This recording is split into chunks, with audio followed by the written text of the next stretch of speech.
Welcome करछि my YouTube channel. आशा करछि आपण माने बहुत भले थिबे। मोर मध्ये बहुत भले अछि। तो वर्तमान सकाळ सकाळ मो ड्यूटी बाहर आछि, टाइम भी होनी आ वीडियो अपलोड करे पे।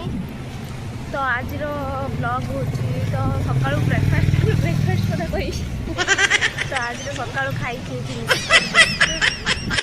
तो पछड़े देखि पड़त आगे केमते लोक जाउछन्ती फोटो फोटो कंपाइन भी एठी बहुत बड़ कंपाइन। तो चल लाइफ रे ना सब बळे भाई माने काम काम काम काम नाही तो किछि फ्रेंड्स। आज हमर मामा को रांधी जल्दी पूरा बास्ना होछि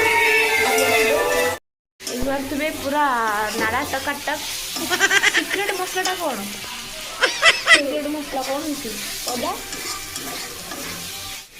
तो रुसी चली थी। आज खाइबा हम आज हूँ गोटे बेड नख सब भांगी जाइए भांगी पूरा ब्लड हो।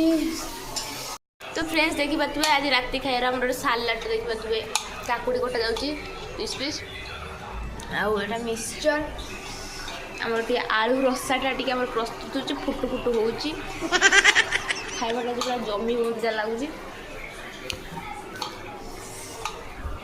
तो फ्रेंड्स विश्वास करेंगे बेंगलोर रे मैंने खाइबा एत माने अजब प्रकार से सांबर सांबर सांबर आउ भात आमर जमी ओडिया जमी पखाड़ भात आउ शाग तुरंत टी खाईदे जमी पूरा मन शांति थी।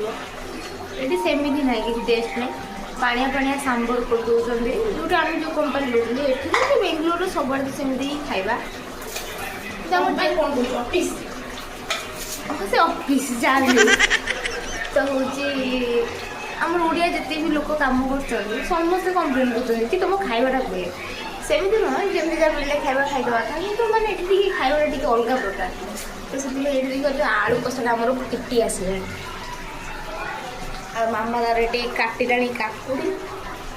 तो आज खाइबाटा भावी जमीब। तो जब आपण मानक मो वीडियो भल लगुथो ताले गोटे लाइक करदेबे और सब्सक्राइब करदेबे आपण मानक जब मो वीडियो भल लगुथो आपण माने देखिबे और निया गोटे प्यारा सा कमेंट करदेबे।